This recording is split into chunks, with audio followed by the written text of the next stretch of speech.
Pergunta da Amanda Jeremias. Quando você olha na penseira, seu corpo desaparece ou quem entrar na sala irá ver alguém com a cabeça dentro de uma bacia? Caralho, Reni. O que foi, velho? Tá doido?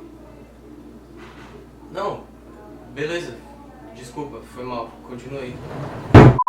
E aí, caras, começando aqui mais um vídeo do canal Expresso de Hogwarts e finalmente temos o cenário novo do canal! Eu sei que não dá pra ver muito bem porque é tudo desfocado, mas a ideia é justamente ser desfocado para a fita de LED ficar bonita assim como vocês estão vendo. Mas eu queria muito mostrar pra vocês com mais detalhes e eu vou mostrar muito rápido antes da gente começar o vídeo, tá? Eu juro que é muito rápido mesmo. Só pra vocês terem mais noção de como tá, olha aqui, que belezinha, essa é a primeira prateleira. Essa segunda prateleira estão aqui os Funkos e os bonecos das criaturas que eu comprei. Inclusive, se tu quiser saber com mais detalhes o que são essas coisas, eu fiz um vídeo de compras de Orlando, tá? Vou deixar linkado no card aqui em cima pra vocês assistirem. Aqui em cima tem as partes dos livros maiores, porque elas não cabiam aqui na parte menor. Então todas as coisas que são maiores estão aqui. O meu Lego de Animais Fantásticos, minhas duas varinhas, coisas que eu ganhei de inscritos. Aqui em cima também tem mais coisa, mapa do maroto, pelúcias, livro monstruoso dos monstros, caixas,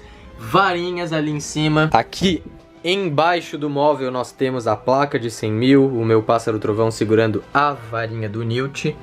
Pega só esse detalhe. Temos quadros de inscritos aqui na cabeceira da minha cama, minha Firebolt, meu Kleber, minha coruja, meu relógio do Makusa. Não é só isso, olha o que tem aqui na parede do lado.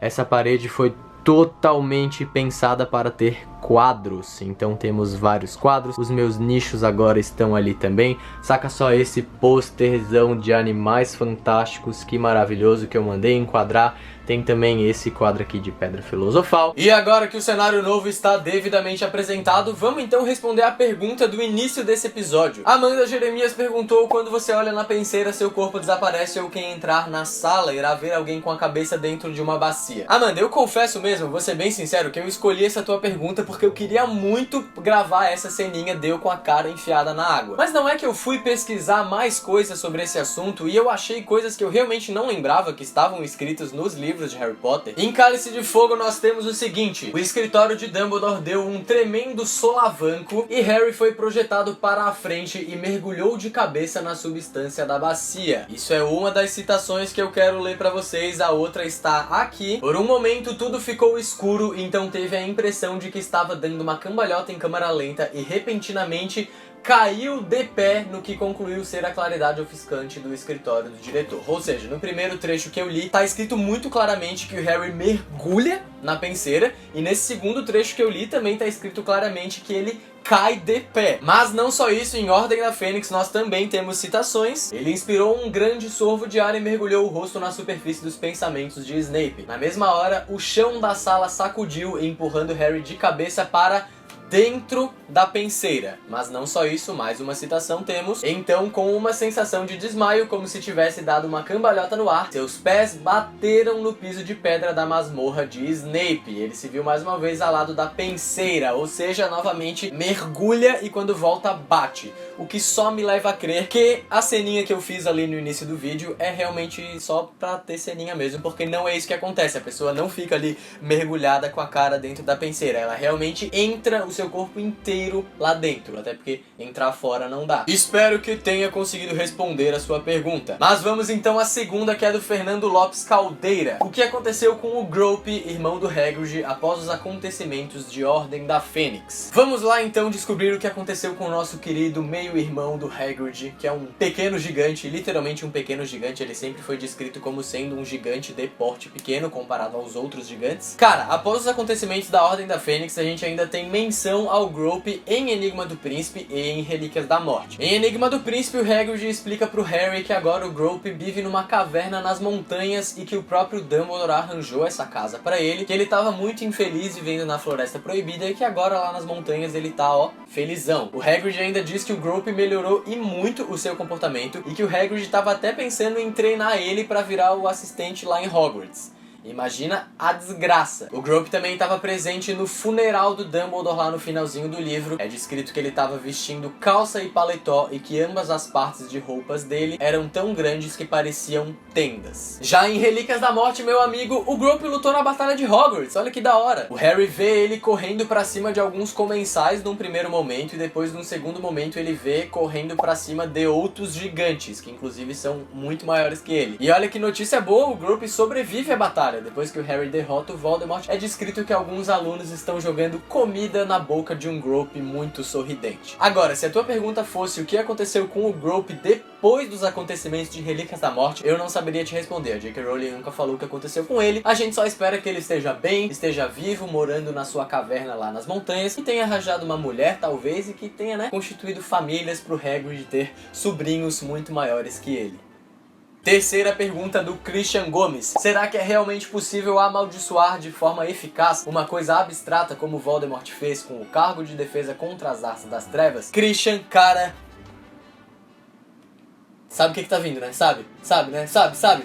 Pode ter certeza! O cargo de defesa contra as artes das trevas realmente foi amaldiçoado lá em Hogwarts durante um bom tempo, mais precisamente desde quando Tom Marvolo Riddle foi até a escola pedir essa vaga de emprego para o então diretor Alvo Dumbledore. A data dessa visita do Tom é incerta, ok? Nas palavras de Alvo Dumbledore, observe que nunca conseguimos manter um professor de defesa contra as artes das trevas por mais de um ano desde que recusei o cargo a Lord Voldemort. Aí tu pode falar: ah, Renê, mas é coincidência. Não é coincidência não. Temos confirmação da boca da nossa própria J.K. Rowling. Eu amo esta moça. Entrevista dela em abril de 2010. Quando eu planejei os livros, eu pensei que a cada ano teríamos um professor de defesa contra as artes das trevas diferente, porque o cargo foi amaldiçoado, como você sabe. Agora, se a tua pergunta fosse como foi possível o Voldemort fazer isso, eu não saberia te responder. Não sei como seria possível amaldiçoar uma coisa abstrata, uma coisa que a gente não pode tocar, o que só nos leva a crer novamente, mais uma vez, que o Voldemort foi um bruxo muito poderoso, talvez se equiparando ao poder de Alvo Dumbledore. Mas respondendo a tua pergunta, sim, é possível. Não só é possível, como foi possível. Pergunta do Victor TRP. No começo de Cálice de Fogo, quando Harry, Hermione e os Weasley estão indo para a Copa Mundial, o Sr. Weasley diz que as chaves de portais só funcionam em uma hora determinada. Então eu pergunto, não foi muito estranho Harry e o Cedrico chegarem na hora exata que a chave de portal, que era a Taça Tribruxo, ia ser teletransportada para o cemitério? E mesmo que isso acontecesse, as chaves de portais só funcionam uma vez. Como foi que o Harry usou duas vezes para ir e para voltar do cemitério? Vamos lá, Victor, que essa tua pergunta é muito boa e as respostas também. Para tua primeira pergunta sobre os horários das chaves de portal, não são todas as chaves que precisam ter um horário específico. Um texto do Pottermore nos revela isso. É dito nele que, abre aspas, uma chave de portal também pode ser encantada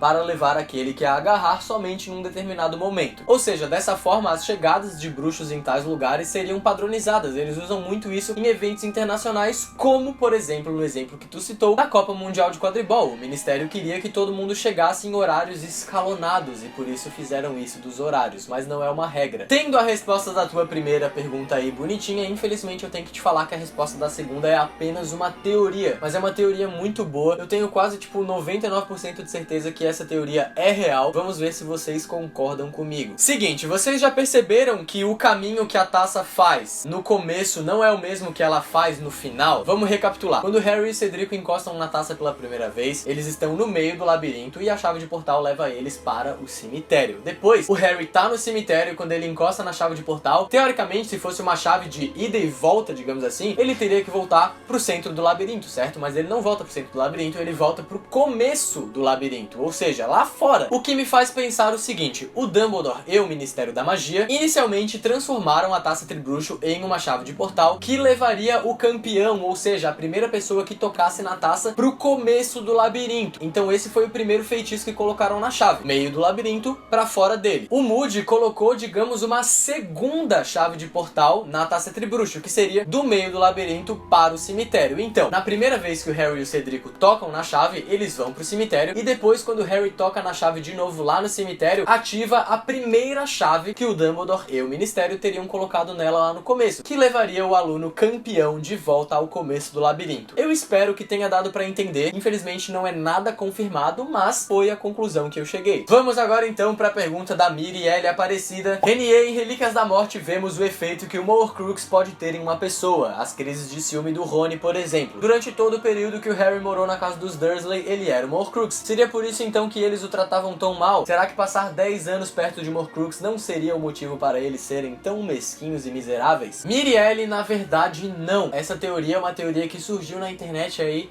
há um tempo atrás, e ela tomou a internet de verdade. Muita gente compartilhou falando, nossa, é verdade. Até que a J.K. Rowling veio e postou um texto no Pottermore que ela conta a história de como o Walter e a Petúnia se conheceram. E basicamente nesse texto ela explica o porquê do Walter e a Petúnia serem tão desgraçados com o Harry. Isso é por causa do Tiago Potter, por causa do pai do Harry, que desde o início, quando o Walter e a Petúnia estavam se conhecendo, o Tiago sempre foi folgado com o tio Walter, falava as coisas do mundo bruxo pra deixar o tio Walter realmente com medo. Então eles sempre se desentenderam, até que no casamento dos Potter os Dursley não compareceram, e no casamento dos Dursley eles nem chegaram a convidar os Potter. Só uns exemplos pra vocês entenderem. O Walter perguntou que carro o Tiago dirigia e o Tiago descreveu a sua vassoura de corrida. Depois o Walter perguntou sobre os trabalhos do mundo bruxo e o Tiago falou que não precisava trabalhar. Contou como era o Gringotts e como sua família tinha uma fortuna em ouro maciço, em ouro puro, enterrada lá embaixo. Isso só foi deixando o Walter cada vez mais puto, até alimentar um ódio gigantesco por Tiago, ódio esse que passou para o pequeno Harry, que não tinha nada a ver com a história, lembrando um personagem aí que eu conheço que se chama Severus Snape. Isso não é eu que tô falando, tá? Tá escrito no próprio texto do Pottermore que a J.K. compara o ódio dos dois. Além disso, tudo que eu falei aqui com motivos muito convincentes do porquê os Dursley odiavam o Harry, para pra pensar mais um pouquinho de como isso não faz sentido, sabe? O Harry vai pra Hogwarts, ele convive com o Rony e a Hermione durante 6 anos, muito mais com o Rony, porque o Rony dorme no mesmo dormitório que ele todas as noites durante 6 anos da vida deles, e o Rony só foi ter um surto, só foi ter uma crise, um ataque de ciúmes quando ele coloca o medalhão. Então estar perto do Harry não fazia com que as pessoas se sentissem mal, não fazia com que as pessoas ficassem putas. O Harry conheceu uma galera aí durante os 6 anos que ele frequentou Hogwarts, e a galera não era brava assim com ele, assim como os Dursley eram. Então não tem nada a ver esse negócio aí da Horcrux fazer com que as pessoas ficassem bravas com o Harry. A Rafa Lima perguntou o seguinte: o que aconteceria se numa partida de quadribol, após a captura do pomo, o placar das equipes empatassem? Rafa, eu como o louco do quadribol, pra mim é muito triste vir aqui falar pra ti que não sei responder essa pergunta pra ti. Não aconteceu caso parecido em nenhum livro de Harry Potter, não dizem quadribol através dos séculos, e também o Pottermore nunca revelou. Aí tu pode falar, Renier, então por que tu tá respondendo essa pergunta? Ora, porque o Potter Certeza também serve pra responder pra vocês que algumas perguntas de Harry Potter simplesmente não tem resposta. Nos resta esperar a Copa Mundial de Quadribol de 2018, que já é no ano que vem, e que a J.K. Rowling explique isso um pouquinho pra gente. E a última pergunta, que é da Mirella Braga, é muito boa, a resposta dela é um tanto quanto perturbadora, mas vocês vão entender. Em Enigma do Príncipe, no encontro do Fudge com o primeiro-ministro trouxa, ele comenta que a neblina constante é porque os dementadores estão se reproduzindo. Como eles se reproduzem? Minha cara Mirella, nós temos a resposta para essa pergunta em mais uma entrevista da nossa maravilhosa J.K. Rowling, que data de outubro do ano 2000. Um jovem garotinho canadense perguntou pra ela como os dementadores se reproduzem, exatamente o que tu perguntou, e ela disse o seguinte: estas criaturas malignas não procriam, mas crescem como fungos onde há decadência, apodrecimento.